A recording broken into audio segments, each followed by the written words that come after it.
Les rituels, j'en reviens aux rituels, donc les rituels,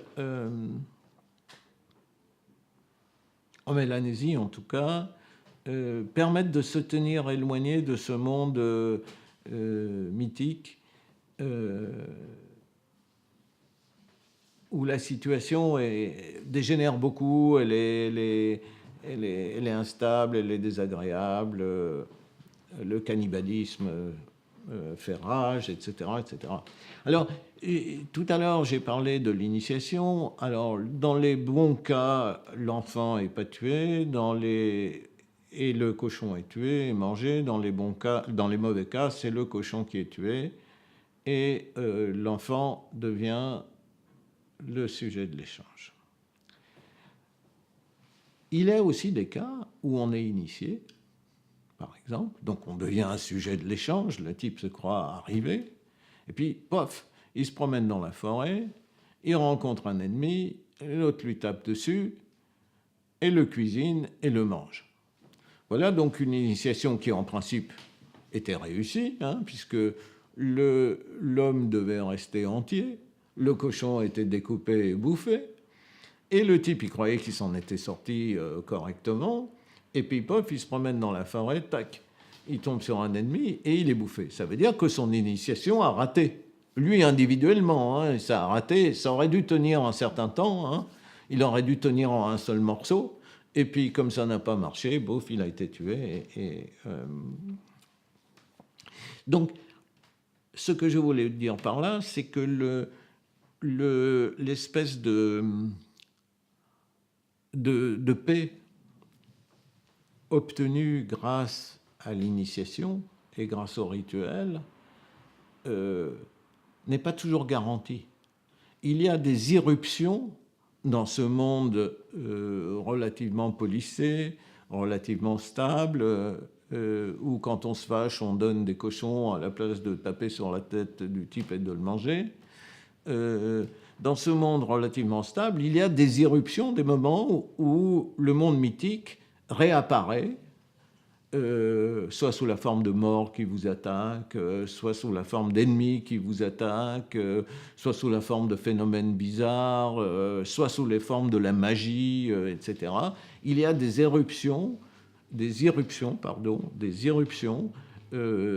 monde mythique dans le monde contemporain. Ce qui fait que, d'une certaine manière, il y a une grosse continuité entre les récits que nous avons tendance à appeler mythiques et les autres récits. Par exemple, ce type raconte que un copain à lui, il se promène dans la forêt, il rencontre sa femme. Bon, il rencontre sa femme, il est content, il dit « Ah, tu es venu à ma rencontre ?» Elle dit « Oui, oui, oui, etc. Je vais t'aider. » Elle prend son sac, etc. Et puis, se promenant derrière elle, qu'est-ce qu'il se rend compte? C'est qu'il y a du sang qui coule de son oreille. Du sang qui coule de son oreille. Alors, il se dit « Mais ça, c'est pas normal. C'est un esprit. » Et là, il arrache son sac et puis il se met à courir. C'est l'histoire que tu connais chez les Inuits. Il arrache son sac, il court parce qu'il s'est rendu compte. Puis en arrivant au village, il se rend compte que sa femme est morte.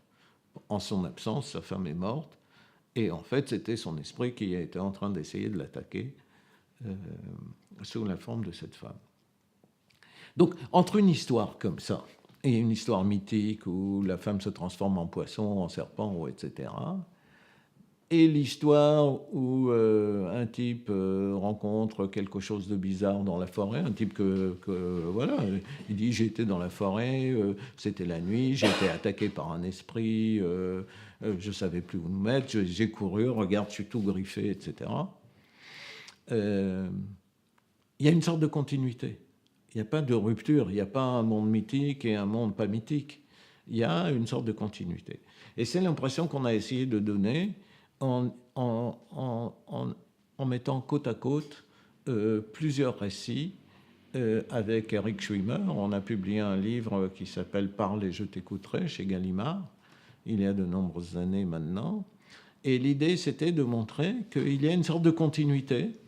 Il y a les récits les plus fantastiques, avec des transformations, disons, magiques, etc., etc. Et puis, petit à petit, on passe à des récits de gens qui racontent simplement leur vie, avec des choses assez extraordinaires qui arrivent, comme chez nous, souvent quand on raconte des récits particuliers. Les récits des gens sont quelquefois un peu fantastiques. Il leur arrive des choses, on dit « Ah, mais c'est fantastique ce qui t'est arrivé ». C'est un peu comme ça. Et alors, ça arrive d'autant plus souvent chez les Orokaïva que c'est très connu, les filles et les garçons ont des rapports assez violents ensemble. Alors les filles, c'est en général les filles qui draguent, et elles donnent rendez-vous aux garçons et disent « Oui, je te donne rendez-vous ». Elles envoient leur petit frère et qui dit « Oui, elle veut te voir derrière le 3e arbre là-bas ». Voilà. Alors le type y va, et la fille, dès que le type arrive, elle commence à le griffer, elle lui griffe les bras, elle le mord, elle le met en sang, etc. Alors évidemment, quand le type rentre au village, on lui dit « Mais qu'est-ce qui t'est arrivé ?» Le mec, il dit, j'ai été attaqué par un esprit. C'est vraiment horrible. Il m'a poursuivi. C'était vraiment horrible. Alors, tout le monde sait que c'est une convention de dire qu'on a été attaqué par les esprits quand on a été avec une fille et qu'elle vous a griffé trop fort. Mais en même temps, est-ce que c'est vrai? Parce qu'il y a aussi des gens qui rencontrent des esprits et qui sont poursuivis par les esprits et qui sont griffés et qui se cassent la gueule dans les feuilles, et etc. Comment faire la différence entre ce qui est une aventure amoureuse derrière le 3e arbre ou une aventure de nature quasi mythique? Donc vous voyez, il y a une sorte de continuité entre ces différentes formes de récits que nous appelons différentes formes. Et or, pour les Orokaïva, il n'y a pas de continuité. C'est aussi très difficile à croire pour les Orokaïva que les filles se transforment en poissons. Mais en même temps, comme c'est en continuité avec d'autres récits où il arrive des choses quand même relativement fantastiques, on se dit c'est peut-être une forme extrême de cette même chose. C'est pas comme s'il y avait les récits mythiques et les récits normaux. S'il y avait qu'une distinction aussi rigide que ça, évidemment, on ne croirait pas les récits mythiques. Et les Orokaïva non plus, ils ne croiraient pas les récits. Mais comme il y a toute une forme de série intermédiaire, voilà. Alors, je vais vous parler maintenant justement d'une de ces formes de série intermédiaire. La personne dont je parlais tout à l'heure et qui a dit à mon père que j'étais son fils mort dans le ventre de sa femme, c'est mon cousin qui s'appelle Lucien Veveupa.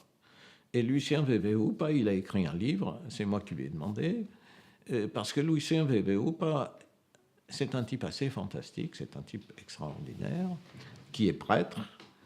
Il a fait l'école pour être prêtre, le séminaire. Et maintenant, il est à la tête d'une église qui s'appelle Viens voir.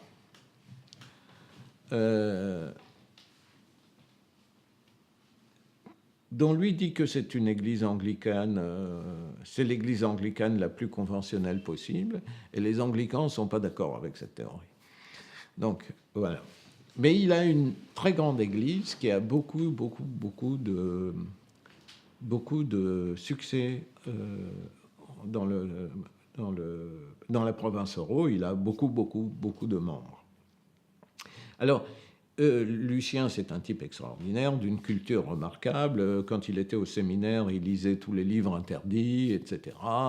On a beaucoup discuté de l'évolutionnisme, parce que ça l'a beaucoup troublé, l'évolutionnisme, Darwin, tout ça. Il s'est dit, il y a un problème avec le christianisme, qu'est-ce que c'est que cette histoire? Enfin, il a beaucoup réfléchi à tout ça. C'est un type remarquablement intelligent et remarquablement cultivé. Mais alors, ce type-là, que je connais bien, parce que c'est mon cousin,